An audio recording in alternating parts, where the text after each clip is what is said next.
앉으시면서 당신이 교회입니다. 시작. 네. 장마철이죠. 우기철이죠. 우기철 하면 항상 뭐가 생각이 납니까? 축축한 거. 그죠? 습기 이런 게 굉장히 많이 사람을 힘들게 하죠. 혹시 대만을 갔다 오신 분 계시나요? 대만. 대만은 우리나라보다 굉장히 습도가 높습니다. 그래서 이렇게 에어컨 이런 게 없으면 바깥에서 생활하는 게 굉장히 힘듭니다. 축축하죠. 오늘 말씀 앞에 모이신 여러분들이 축축한 심령에 밝은 빛이 비춰짐으로 말미암아 하나님 앞에 온전한 은혜 받는 그런 귀한 시간 되기를 예수님의 이름으로 축원합니다. 중세 교회사에 보면 한 사람이 등장합니다. 왈도라고 하는 사람입니다. 독일어로 발도라고 합니다. V자하고 W하고 이렇게 다른데요. 이 왈도라는 사람에 의해서 숨겨진 공동체가 몇백 년, 아니 거의 1000년에 가까운 신앙의 공동체를 유지했습니다. 지난 2015년 6월 22일 로마 카톨릭 교회 교황 프란치스코가 이 12세기에 설립된 이탈리아 북부의 토리노 왈도파 교회를 찾아가지고 사죄했습니다. 그 당시 로마 카톨릭 교회는 무자비한 핍박을 받은 자 그리고 왈도뿐만 아니라 그 후손들에게 용서를 구할 목적으로 시간이 많이 지났지만 그래도 자신들의 과오를 용서해 달라고 이 왈도파 교회를 찾아가서 용서를 구했습니다. 이 왈도가 어떤 사람이냐면요, 12세기입니다. 1140년, 1205년까지 살았던 사람인데요, 프랑스 리옹이라는 곳에서 살았습니다. 굉장히 부유한 상인이었습니다. 그런데 하루는 어떤 랍비가 전하는 말씀, 그 말씀이 자신의 마음을 깨우쳤습니다. 네가 온전하고 할진대 가서 네 소유를 팔아 가난한 자들에게 주라. 그리하면 하늘에서 보화가 네게 있으리라. 프랑스 리옹에 가면 저렇게 동상에 적혀져 있는데요, 저 영어에 나오는 게 사람이 두 주인을 섬길 수 없다라고 합니다. 한 주인을 선택하든지 이 주인을 선택하든지 그것을 행하라라고 그렇게 동상 뒤쪽에 적혀져 있습니다. 실제로 이 말씀에 감명받은 이 왈도가 자신의 전 재산을 팔았습니다. 그리고 무엇을 했냐면 하나님의 말씀을 샀습니다. 여러분 12세기 때는 어떤 시기인 줄 아세요? 성경이 어떤 말로 되어 있어요? 라틴어로 되어 있었습니다. 성경이 원어로 되어 있어가지고 모든 평신도들은요 성경 말씀을 제대로 읽지 못했습니다. 그런데 이 왈도가 자신의 전 재산을 팔고 성경을 자국어로 번역해가지고 성경을 제대로 읽으라고 사람들에게 이 성경을 보급하기 시작했습니다. 그래서 추종자들이 많아졌습니다. 그래서 로마 카톨릭에서 이런 것을 보고 어떻게 했냐? 이단자로 찍혔습니다. 추방령을 내렸습니다. 그래서 어디 가서 숨었나? 이탈리아 북부 알프스 저기 가서 숨었습니다. 이탈리아 북부나 프랑스 알프스 그쪽에 보면 굉장히 험악한 산들이 있는데 그곳에서 몇백 년을 살았습니다. 역사의 기록에 의하면 이곳에서 신앙의 그 무모함들을 지키고 또 계속적으로 성경을 대로 살아가려고 하는 이 사람들에게 로마 카톨릭이 굉장히 잔인한 방법으로 핍박했습니다. 사람을 죽였죠. 결국에 그 집들을 다 불태웠습니다. 근데 이 신앙이 누구랑 이어지는 줄 아세요? 여러분 우리가 잘 아는 16세기 종교개혁이 일어났던 1517년 루터, 칼빈 이 사람들하고 같이 이 왈도파의 후손들이 손을 잡고 신앙의 개혁을 이루어 가게 되고 지금도 그 공동체가 이어지고 있다는 사실입니다. 여러분 신앙을 가진다는 게 과연 뭘까요? 그리스도를 따른다는 게 과연 뭘까요? 여러분 오늘날에도 교회를 다니고 신앙을 가지고 예수를 따른다라고 고백하는 사람들이 굉장히 많이 있습니다. 특별히 오늘 본문에 보면요, 이 이스라엘 백성들이 포로로 잡혀가고 다시 포로 귀환한 후에 이제 자신들의 그 역사, 조상들의 역사를 잘못하고 했다라는 것을 회개하고 하나님께서 베풀어 주신 그 가나안 땅에서 우리가 종이 되었고요. 하나님, 우리가 죄인이었습니다라고 했던 것이 저번 주에 고백이었습니다. 그리고 자신의 죄를 하고 회개 기도를 드렸고 그 다음에 나오는 본문이 바로 오늘 본문입니다. 10장이 되게 긴데요. 먼저 느헤미야 9장 38절 먼저 한번 읽어볼까요? 같이 한번 읽어봅시다. 시작. 우리가 이 모든 일로 말미암아 이제 견고한 언약을 세워 기록하고 우리의 방백들과 레위 사람들과 제사장들이 다 임봉하나이다 하였느니라. 아멘. 10장의 말씀이 여기서부터 시작해도 거의 문맥의 흐름에 별 차이가 없습니다. 회개를 했습니다. 회개할 뿐만 아니라 이제 새로운 언약과 맹세를 가지고 하나님, 내가 다시금 하나님 조상에 베풀어진 그 언약을 다시금 내가 갱신하고, 그리고 어떻게 해요? 거기에다 사인하고 임봉하고 그렇게 하는 장면이 바로 오늘 이 10장의 장면입니다. 그래서 10장 1절 말씀에 보니까 이렇게 말합니다. 그 임봉한 자는 하가랴와 아들 총독 느헤미야와 시드기야와 이러면서 족장의 이름들, 지도자의 이름들이 쭉쭉 계속 나오죠. 여러분, 서두에 말씀드렸던 것처럼 신앙을 무엇이라고 생각하세요? 한번 따라 하실까요? 신앙은 언약입니다. 시작.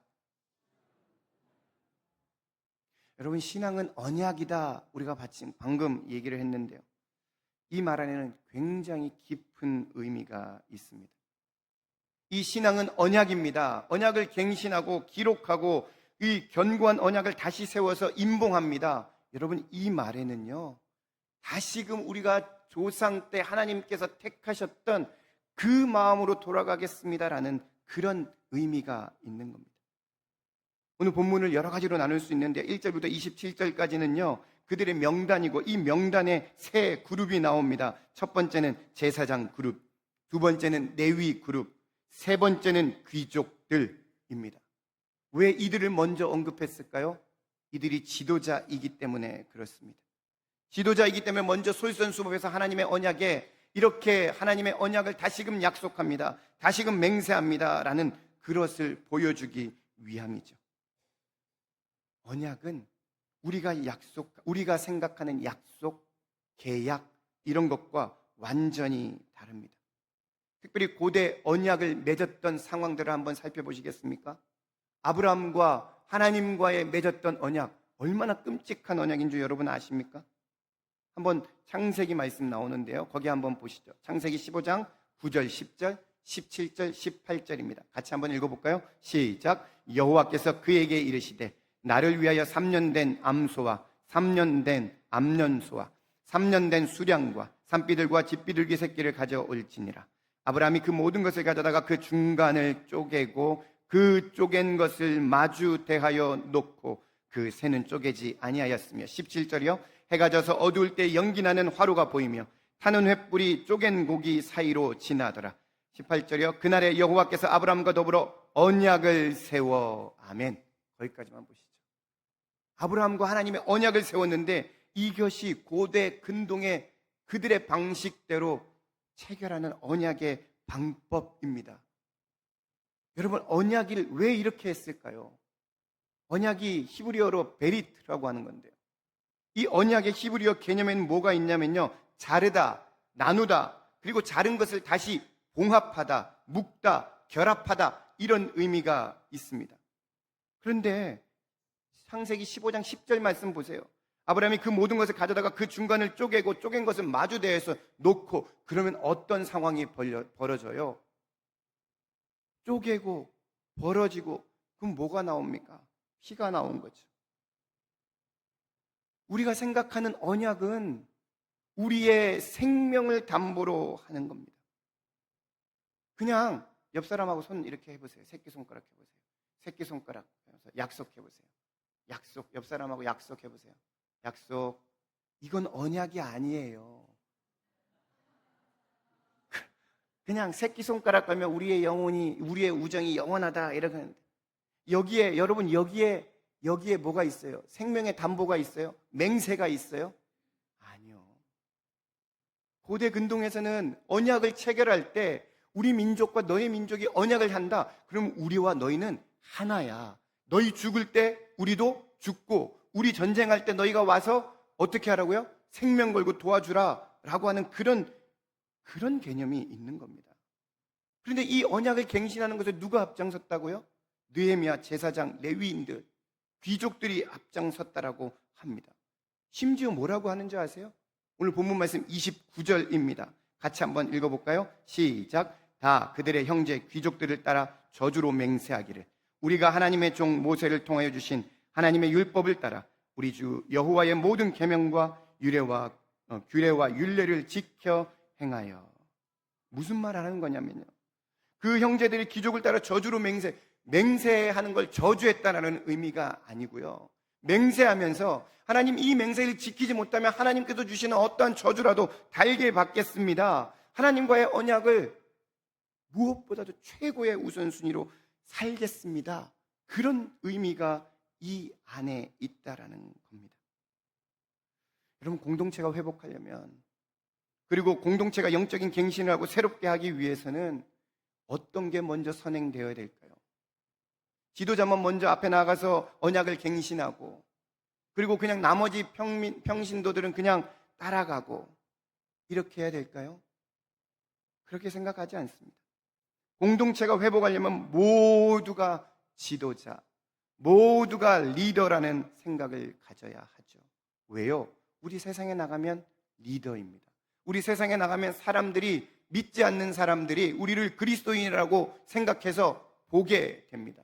그러면 그 리더는 뭐예요? 영향력을 주는 사람이잖아요. 영향력을 발휘하는 게 리더라고 한다면 오늘날 언약을 갱신하는 모든 사람들은 리더만 앞에 서는 것이 아니라 모든 성도들이 언약의 갱신에 바로 서야 될 줄로 믿습니다. 여러분, 화구의 공동체가 정말 회복하고 변화되기를 바라십니까? 그러면 여러분 자신이 먼저 변화해야 됩니다. 여러분 자신이 생각과 가치관이 변화해야 됩니다. 돈이 많은 사람, 특별한 사람만 나와서 헌신하면 된다, 이런 거 버리셔야 됩니다. 시간이 많은 사람만 나와서 교회 헌신하면 되지, 이런 거 버리셔야 됩니다. 모든 교회의 문제가 어디에 있는 줄 아세요? 일하는 사람만 일한다는 겁니다. 이건 우리 교회 문제뿐만 아니라 모든 교회의 문제입니다. 큰 교회에서도 80% 사람들이 아니라 20%의 사람들만, 아니 10%의 사람들만 봉사하는 것과 똑같습니다. 몇몇의 사람들에게 일이 집중되죠. 그리고 일하는 사람들은 그 일 때문에 더 많이 힘들고, 일 안 하는 사람들은 여전히 그냥 교회 출석만 하고, 그리고 본인은 과거에 다 했다라고, 나도 다 했어, 이러죠. 그러니까 일하는 사람들에게 뭐가 걸려요? 과부하가 걸리는 겁니다. 그러니까 진이 빠지고 신앙생활에 기쁨이 없고 그저 쳇바퀴 도는 것처럼 신앙생활 하는 게 우리의 문제가 아니라 모든 교인들의 문제입니다. 그런데 하나의 희망적인 소식이 있습니다. 화곡교회 조금씩 변하고 있습니다. 교회에 오신 분들이 조금씩 봉사를 감당하고 있습니다. 아주 좋은 현상이죠. 확 변하지 않지만 그래도 조금 자신의 할 일들을 알아서 찾아가는 모습들에 정말 마음이 더 가게 됩니다. 조금만 더 바꾸어가면 좋겠습니다. 적어도 교회의 직분자라면 교회의 일에 먼저 솔선수범하고, 적어도 움직일 수 있다면 교회의 모든 예배에 나와서 함께 기도하고 함께 으쌰으쌰하는 그런 모습이 있었으면 좋겠습니다. 신앙생활이, 여러분, 우리가 하는 신앙생활이 단순한 동호회 모임이 아님을 여러분 인식했으면 좋겠습니다. 그냥 동호회 모임은 내가 원하면 가면 되잖아요. 내가 가기 싫으면 안 가도 되죠. 그런데 여러분, 우리가 하는 신앙생활은 그런 게 아니에요. 오늘 본문 말씀처럼 뭘 했다고요? 언약을 맺은 거라고. 하나님 앞에 다시금 우리의 그 마음을 다시금 들여서 그 언약 가운데에 뭐를 드려요?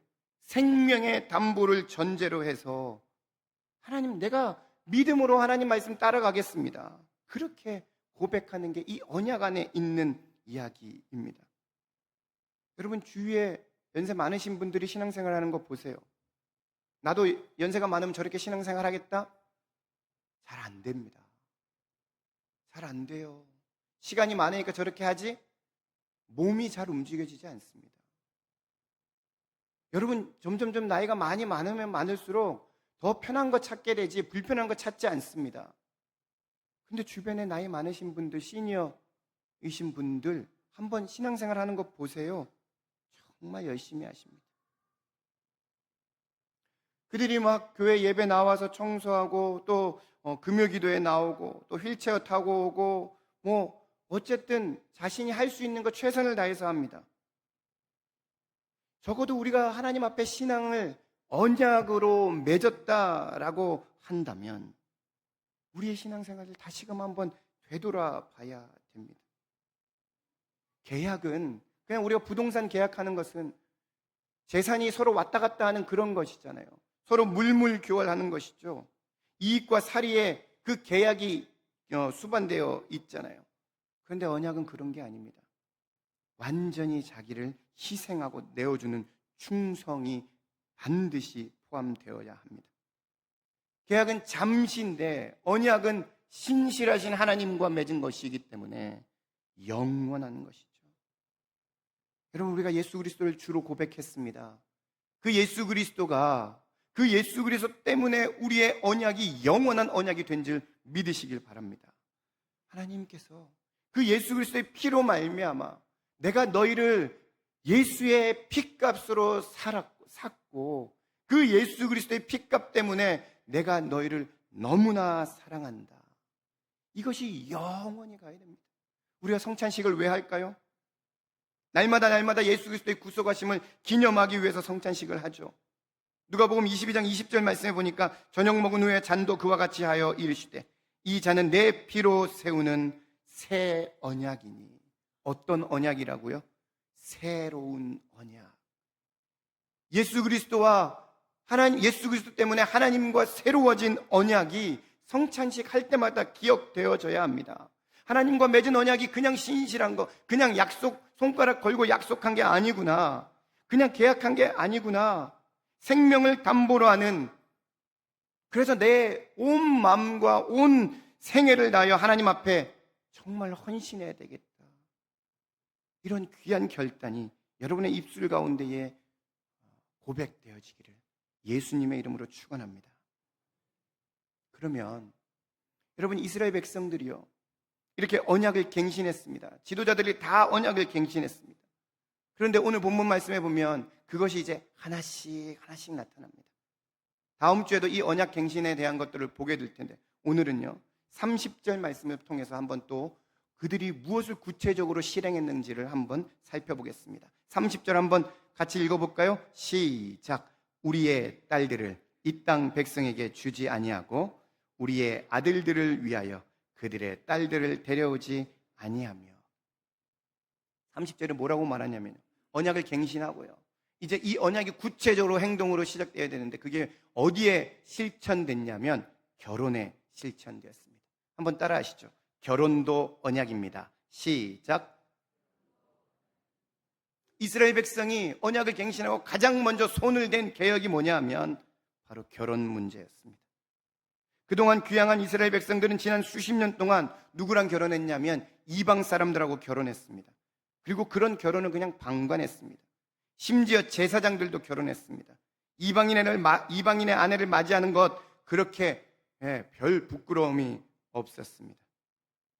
그런데 말씀이 들어가니까 바뀌어지기 시작했습니다. 가치관이 바뀌어지기 시작했습니다. 그래서 제일 먼저 우리가 하나님 앞에 잘못했던 것, 이방 민족하고 결혼한 거 잘못한 거구나, 이거 깨닫게 되기 시작했습니다. 그래서 이것부터 바로잡기 시작했습니다. 당시 고대 근동의 사람들은 모두 자기들만의 신을 가지고 있었다는 것을 여러분 아십니까? 가나안 사람들은 자칭 풍요의 신이라고 하는 바알과 아세라 신을 섬겼습니다. 이것이 굉장히 오래됐는데요, 여러분 잘 아는 솔로몬 왕의 말년이 어떻게 되었습니까? 그가 정치적으로 정략 결혼을 해가지고 정치적으로 평화는 누렸습니다. 그런데 각국의 아내들이 그 예루살렘에 들어왔을 때 뭐를 가지고 왔냐면 자신들이 섬기는 신을 가지고 오게 되었습니다. 그러니까 솔로몬이 결정적으로 하나님 앞에 천 마음을 버리고 하나님께서 그 꿈에 2번 나타나셔가지고 계속 돌아오라고 말씀하셨음에도 불구하고 돌아오지 않은 이유는 이방 아내들이 가지고 있던 그 신 때문에 자기가 하나님 앞으로 돌아가지 못했던 거죠. 이방인과 결혼하는 것 무엇이 문제일까요? 하나님의 선택된 민족이 하나님을 버리게까지 된다라는 겁니다. 이방인과 결혼하면서 그들의 마음이 나뉘어지고 약속된 땅에서 쫓겨나지고, 그러니까 지금 이스라엘 백성이 포로로 갔다가 지금 형태로 다시 종으로 그 약속의 땅에 들어오게 되었죠. 율법에 분명하게 명시되어 있는 것을 이스라엘 백성들은 분명하게 어기게 되었습니다. 신명기 7장 3절 4절입니다. 또 그들과 혼인하지 말지니 내 딸을 그들의 아내에게 주지 말 것이요 그들의 딸도 내 며느리로 삼지 말 것은 그가 네 아들을 유혹하여 그가 여호와를 떠나고 다른 신들을 섬기게 할 것입니다. 율법은 분명히 말합니다. 누구와의 혼인, 불신자와의 혼인을 금하고 있습니다. 그럼에도 불구하고 포로 생활에서 돌아온 유대인들은 많은 사람들과 여전히 이방인과 결혼하기로 했습니다. 율법이 몰랐으니까 그렇죠. 그런데 율법을 알자 그들의 생활 방식이 바뀌었습니다. 신앙이 언약임을 확인한 이스라엘 백성, 그들의 가장 아픈 그 마음을 도려내기 시작했습니다. 갈등이 생기는 그 부분 확실하게 하나님, 나는 하나님과 언약을 맺은 백성답게 생명을 담보로 내 일생 평생 하나님만을 섬기겠습니다. 그래서 내가 했던 잘못들을 청산합니다. 이렇게 그들의 고백, 그들의 결단이 들려져야 되는 거죠. 여러분, 요즘도 많은 사람들이 불신자와 결혼하죠. 어떤 사람들은 믿지 않는 사람들과 결혼해서 전도하면 된다라고 생각합니다. 근데 만만의 콩떡입니다. 절대 그렇게 되지 않습니다. 쉽지 않은 결정이죠.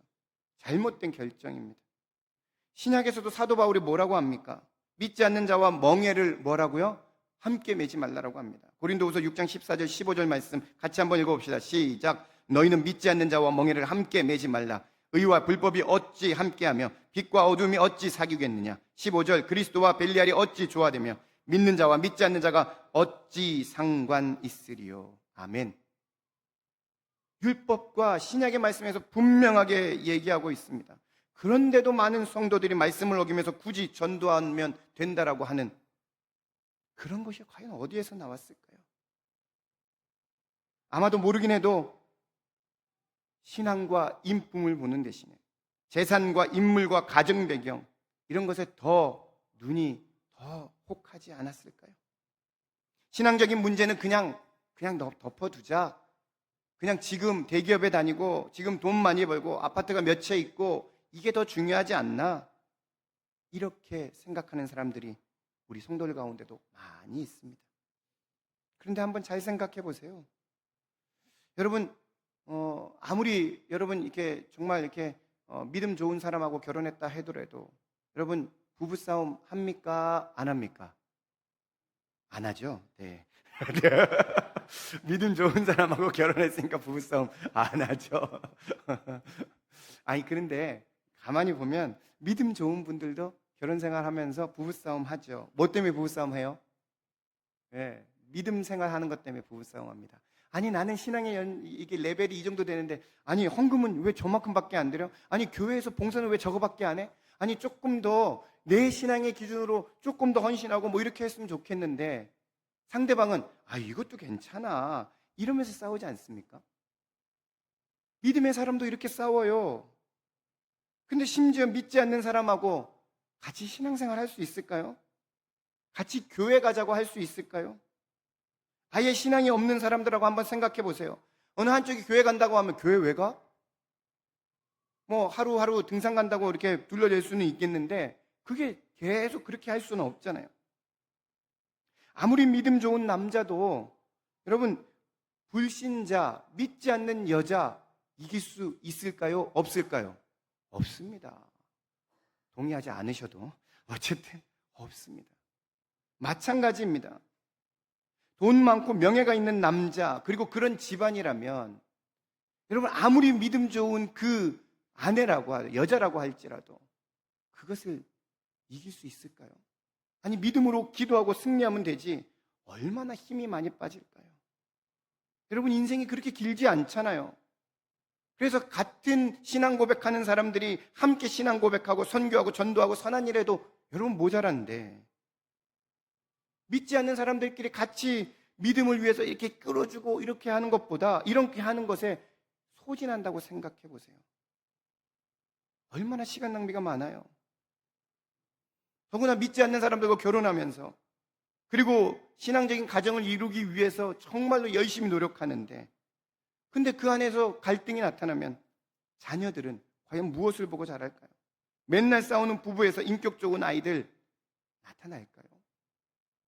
여러분, 요즘 오은영 박사가 나오는 상담 프로그램 많이 보시잖아요. 근데 가만히 보시면 그게 뭐하고 관계가 있습니까? 아이들이 잘못된 거예요? 아니요. 부모들이 다 잘못된 겁니다. 부모들이 다 잘못 가르쳐서 저렇게 되는 거지, 아이들이 잘못된 게 아이들 자체의 잘못이라고 할 수 없는 거죠. 율법과 구약 성경과 신약 성경에 정확히 나와 있는 불신자와의 결혼, 여러분 이래도 하시겠습니까? 굳이 어려운 길 가지 마시고 그냥 신앙적인 배우자 만날 수 있도록 여러분 기도하시길 바랍니다. 마땅한 사람이 없다면 상대방이 구원의 확신을 얻을 때까지 여러분 결혼 좀 이렇게 연기하세요. 그리고 구원의 확신도 없는데 결혼해가지고 서로 맨날 싸우는 것보다 차라리 그냥 구원의 확신 가지고 세례받고 함께 믿음의 공동체 되는 게 훨씬 낫습니다. 시간 없다고 빨리 결혼하지 마시고, 우리의 인생이 몇 살이에요? 120이니까 느긋하게 보며 신앙의 배우자를 온전히 찾으시기를 바랍니다. 그래서 결혼도 언약입니다. 여러분, 우리가 이 결혼에 대해서 언약이라고 생각할 때 대부분 결혼하면 뭐 하죠? 결혼식 세레모니 할 때 뭐 합니까? 서약 하잖아요. 서약. 서약 안 하셨습니까? 그냥 결혼하셨습니까? 다 서약하죠. 그러면서 그 서약의 맨 마지막에 종지부가 뭡니까? 내가 아무도 안 해보셨구나. 내가 죽을 때까지 뭘 한다고요? 검은 머리가 팥뿌리가 될 때까지 누구 한다고요? 이 사람만을, 차마 입이 안 나오네요, 여러분. 사랑하겠습니다. 이렇게 하잖아요. 이게 서약이잖아요. 근데 이 서약 앞에 뭐가 있어요? 언약의 맹세가 있다고 하니까요. 그리스도인들, 크리스찬들은요, 이 서약 안에 뭘 두고 해요? 성경책을 두고 하고요. 또 증인 앞에서 하고요. 또 그 증인 중에 가장 큰 하나님 앞에서 서약합니다. 그러니까 이 결혼이 그냥 서약이 아니라 뭐예요? 언약이에요.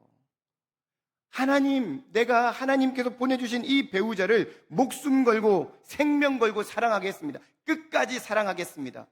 이 언약이 지금까지도 지켜져야 되는 거죠. 사실 여러분, 믿는 사람들에게 중요한 것 결혼 아니에요. 뭐가 더 중요해요? 하나님, 신앙, 하나님과의 관계가 더 중요합니다. 결혼은 안 해도 살 수 있습니다. 그런데 하나님과의 관계 깨어지면 살 수 없습니다. 결혼에 목매들 게 아니라 뭐에 목매달아야 돼요? 하나님과의 관계에 목매달아야 됩니다. 하나님과의 관계에 목숨 걸고 거기에 생명 거는 게 첫 번째입니다. 여러분, 자녀들의 결혼을 혹시 앞두고 있는 부모님들에게 권면합니다. 불신자와의 결혼, 상대방이 구원의 확신을 가지고 세례를 받고 믿음의 사람 될 때까지 기다리시기를 간절히 소원합니다. 인생의 목적이 결혼에 있지 않고 인생의 목적이 하나님의 영광을 위해서 살아가는 것이라고 고백하는 사람들이라면 당연히 그렇게 하셔야 될 줄로 믿습니다. 최근에 선교사 자녀가 와서 그들끼리 얘기하는 것을 들었습니다. 그러면서 자기들이 좀 이렇게 썸 타고 뭐 이런 거 그런 것들 얘기하고 뭐 이렇게 하는데, 그냥 옆에서 그냥 뭐 이렇게 듣고요. 그러면 이제 자기네들이 이제 그런 얘기를 하면서 이렇게 얘기를 합니다. 나는 어떤 애들하고 이렇게 캠프 가가지고 얘기를 이렇게 막 해봤는데 좀 맞지 않는 것 같아. 그러면서 이 집안 아이들도 분명하게 안수 집사님, 장로님 자녀들인데 자기는 목회자, 선교사 자녀로 태어났는데 엄마 아빠의 신앙을 보면서 이렇게 보니까 좀 나랑 다른 것 같아. 신앙의 결이 조금 다른 것 같아. 이렇게 생각하는 것, 이렇게 생각해서 말하는 것을 좀 들었습니다. 그러면서 만약에 이런 애들하고 결혼하면 내가 신앙생활하는 게 쉬울까? 어려울까? 많이 힘들 것 같아. 이렇게 얘기하는 것을 많이 들었습니다. 그러면서 결론이 뭔지 아세요? 목회자 자녀, 선교사 자녀는 나도 그런 아이들하고 결혼해야 되겠다. 그런 목회자 자녀나 선교사 자녀들하고 결혼해야 어느 정도 가치관이 맞지. 그러지 않으면 좀 힘들겠다. 여러분, 이제 갓 20살, 21~22살까지 밖에 안 된 애들이 하는 얘기예요. 사람들하고 겪어보면서 그 사람들의 가치관, 뭐가 중요하게 여기는지 다 알잖아요. 그런데도 많은 사람들은 이렇게 얘기합니다. 우리 자녀들은 아닐 거야. 앞으로 사위가 되고 며느리가 될 사람들은 아니야. 잘할 수 있을 거야. 아니, 정말 잘 되면 좋겠습니다. 그런데 90% 이상은 다 그렇지 않습니다. 교회만 잘 다니면 되지 뭐가 더 문제야? 이렇게 생각하는 그 생각이 더 문제입니다. 그것보다 더 좋은 하나님과의 관계가, 제대로 된 하나님과의 관계를 체험하지 못했기 때문에 그냥 종교생활하면 돼, 이렇게 따지는 거죠. 여러분, 행복하게 결혼생활하기를 원하십니까? 같은 종교, 같은 세계관, 같은 믿음을 가진 아이들과 여러분의 자녀들이 결혼하고 믿음의 가정, 경건한 가정 이루기를 예수님의 이름으로 축원합니다. 사랑하는 성도 여러분, 신앙은요, 언약입니다. 그래서 쉽지 않습니다. 세상 사람들이 하는 것 다 하면서 신앙 지킨다는 것, 여러분, 말이 되지 않습니다. 신앙은 성경과 진리 안에서 확고해야 됩니다. 그래서 결혼과 가정생활 하는 것도 세상 사람들과 똑같이 하면 안 됩니다. 하나님의 구별된 백성답게 하나님의 언약을 기억하고 신앙생활 하시기를 예수님의 이름으로 축원합니다. 언약은 인간들끼리 하는 약속과 계약의 형태가 아니라 생명을 담보로 하는 하나님과의 서약임을 잊지 않으시고, 거기에 결혼생활도 포함해서 하나님께서 나에게 베풀어준 이 사람과 내 생명을 다하여 믿음을 다하여 하나님을 함께 섬기겠습니다라는 그런 거룩한 결단이 저와 여러분의 가정 가운데, 저와 여러분의 생활 가운데 있게 되기를 예수님의 이름으로 축원합니다. 한번 따라합시다. 신앙은 언약입니다. 결혼도 언약입니다. 같이 한번 우리 말씀 들으신 것들을 기억하시면서 이 시간에 주님 앞에 결단하며 기도하며 나아갔으면 좋겠습니다. 하나님, 그렇습니다. 신앙이 언약이라고 하는데 하나님께서 베풀어 주신 그 신앙에 맞게 생명 걸고 목숨 걸고 그 언약자처럼, 아버지, 이스라엘 백성처럼 온전하게 살아가겠습니다. 믿음 생활하겠습니다. 은혜를 더하여 주옵소서. 하나님께서 베풀어 주시는 그 배우자, 믿음의 배우자와 함께 결혼하겠습니다. 결혼도 언약인 것을 알고 하나님, 여기에 우리의 생명을 걸고 생명을 걸겠습니다. 주님, 인도하여 주옵소서. 다 같이 한번 주여 부르짖고 주님 앞에 기도하며 나아가겠습니다. 주여. 하나님 아버지, 특별히 아버지 하나님, 오늘도 말씀 가운데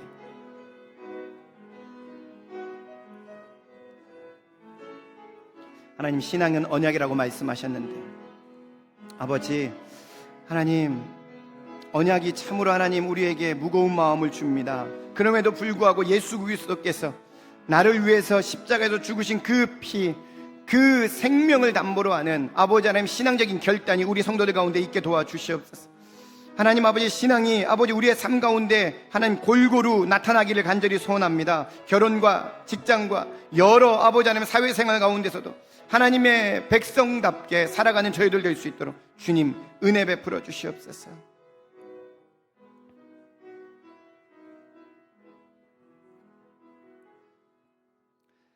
사랑과 은혜가 풍성하신 하나님 아버지, 감사합니다. 하나님, 우리가 성도로 구별된 하나님의 사람으로 이 땅을 살아가기에 참으로 부족함이 많지만 그래도 하나님, 오늘 말씀하신 것처럼 신앙은 언약이다.